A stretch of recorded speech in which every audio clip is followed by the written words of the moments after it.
Bonjour, chers amis. Je vais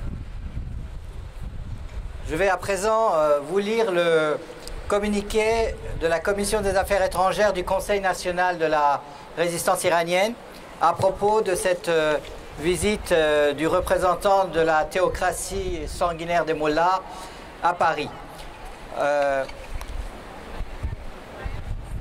résistance iranienne condamne fermement les visites à Paris et à La Haye de Mohammad Javad Zarif, ministre des Affaires étrangères du fascisme religieux au pouvoir en Iran.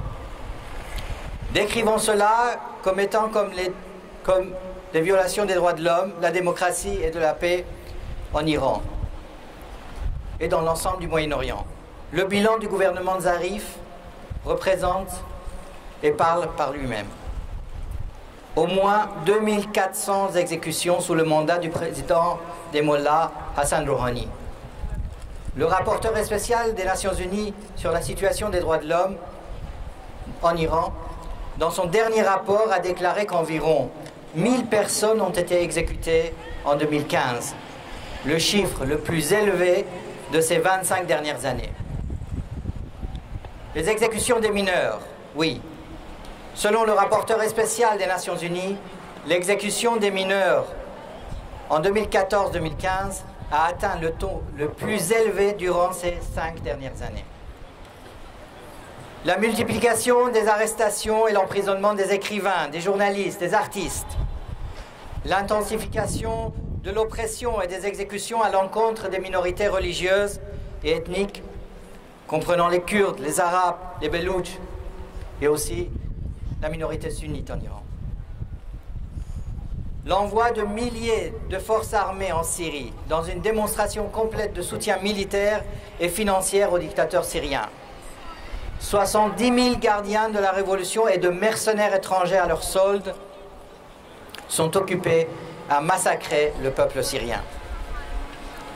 La poursuite des essais de missiles balistiques en violation totale de la résolution 2231 du Conseil de sécurité des Nations Unies.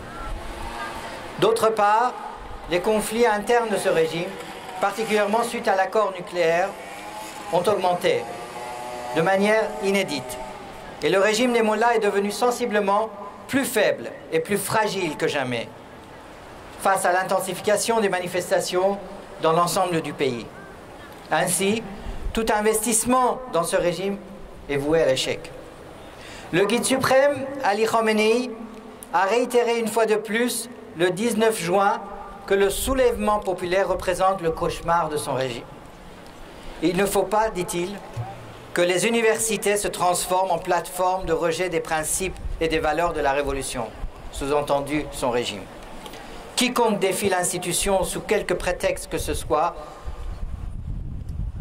par exemple les élections, est un individu suspect et ne possède aucune qualification pour se retrouver dans les universités, a-t-il affirmé. Donc, sous ce prétexte, ils expulsent et privent de nombreux étudiants de pouvoir poursuivre leurs études. La nomination du monstrueux Ahmad Jannati, l'un des criminels les plus extrémistes à la tête de l'Assemblée des experts, connu pour sa loyauté inébranlable à Khamenei et qui détient déjà le siège de président du Conseil ultra-conservateur des gardiens de la Constitution, a complètement balayé toute illusion de modération dans ce pays. Une telle notion a été objet de vantardise et de campagnes motivées par des intérêts particuliers par le régime et une partie de ses soutiens en Occident. Le 13 mai, Zarif lui-même décrivait Mustafa Badreddin, le haut commandant libanais du Hezbollah en Syrie, récemment tué par les opposants syriens à Damas, comme un grand et inépuisable homme. Quelqu'un de plein d'amour, de sensations et dévoué à la défense des causes légitimes de l'islam. En janvier 2014, déjà Zarif déposait une couronne sur la tombe du terroriste et l'ancien commandant militaire du Hezbollah, Imad Mournier, et lui rendait hommage. Zarif, en réalité, ne peut pas se détacher des fonctions fondamentales du régime à travers divers prétextes tels que l'existence de différentes factions au sein du régime et de ce fait ne peut fuir de ses responsabilités en ce qui concerne les crimes du régime en Iran et à l'étranger. Il doit être tenu responsable des actions du régime dans ce qui concerne les droits de l'homme, les violations des droits de l'homme, en ce qui concerne le terrorisme et de l'envoi des milliers de forces armées en Syrie pour massacrer le peuple syrien. Toute évolution des relations économiques avec le régime iranien doit être conditionnée par des mesures spécifiques et concrètes prises par Téhéran pour améliorer les droits de l'homme et stopper l'ingérence du régime dans la région et son soutien au terrorisme. Investir dans les relations avec les mollahs revient à miser sur un cheval mort. Merci.